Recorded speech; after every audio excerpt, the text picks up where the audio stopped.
अस्सलाम वालेकुम। National audio library for the blind YouTube channel की जानिब से पेश की जा रही है बच्चों के लिए बेहतरीन किताब। इस किताब का उन्वान है पेड़ का भूत। मुसन्निफा राहत आयशा, आवाज मारिया जुल्फिकार आवान की। अगर आपको ये किताब पसंद आए वीडियो को लाइक करें, दोस्तों के साथ शेयर करें। चैनल सब्सक्राइब नहीं किया तो चैनल सब्सक्राइब कर लें और हाँ, बेल आइकन प्रेस करना ना भूलें ताकि आपको तमाम वीडियोस बज़रिया नोटिफिकेशन मौसूल हो सकें। कमेंट बॉक्स में अपनी मोहब्बतों का इजहार जरूर कीजिएगा। जज़ाकल्लाह। एहसास। अम्मी, अभी मेरी किताब यहाँ रखी थी, कहाँ चली गई?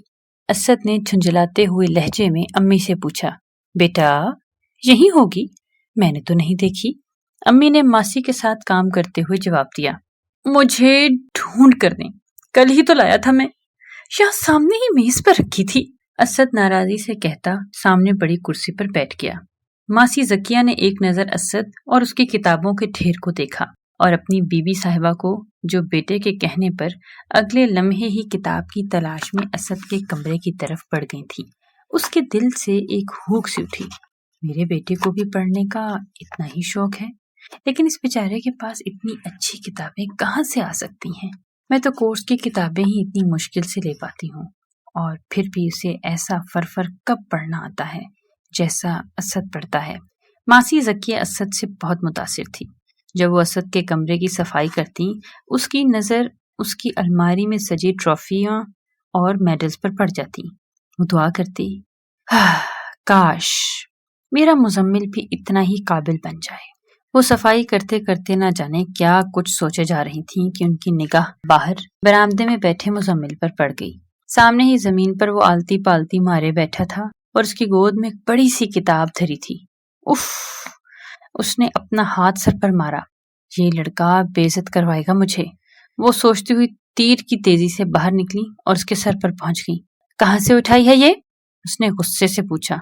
अम्मा, वो मैं मेज पर से, उसने हकलाते हुए जवाब दिया।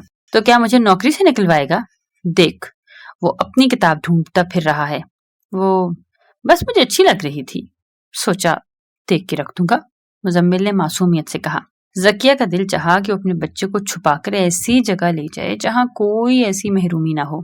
वो तेजी से किताब उठाकर अंदर की जानिब जाते हुए अपनी आंखों से गिरने वाले आंसुओं को अपने दुपट्टे में जज्ब करती आगे बढ़ गई। बेटा, ये लो। उसने डरते हुए किताब असद की तरफ बढ़ाई। कहाँ थी? उसने आबरू चढ़ाए। वो आज मैं अपने मुजम्मिल को साथ लाई थी ना, आज उसे स्कूल से छुट्टी थी, उसने उठा ली थी।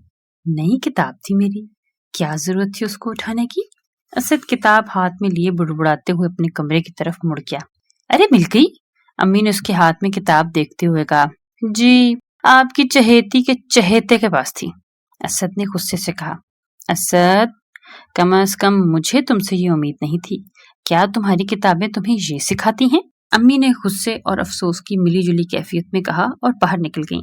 असद ने एक लम्हे अम्मी के गुस्से पर ध्यान दिया और फिर अपनी नई किताब में गुम हो गया।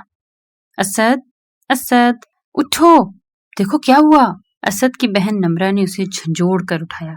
क्या हुआ? असद ने हड़बड़ाकर जवाब दिया।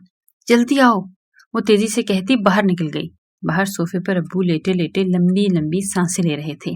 बेटा, जल्दी से किसी को बुलाओ जो गाड़ी चला सके, अम्मी ने असद से कहा। वो परेशानी के आलम में बाहर निकला। गाड़ी तो सिर्फ अब्बू ही चलाते थे, वो भी छोटा था। अब्बू भी इस हक में नहीं थे कि वो कार ड्राइव करे। उसने बराबर वाले अंकल का दरवाजा खटखटाया। जी बेटा, अंदर से आंटी निकल आई।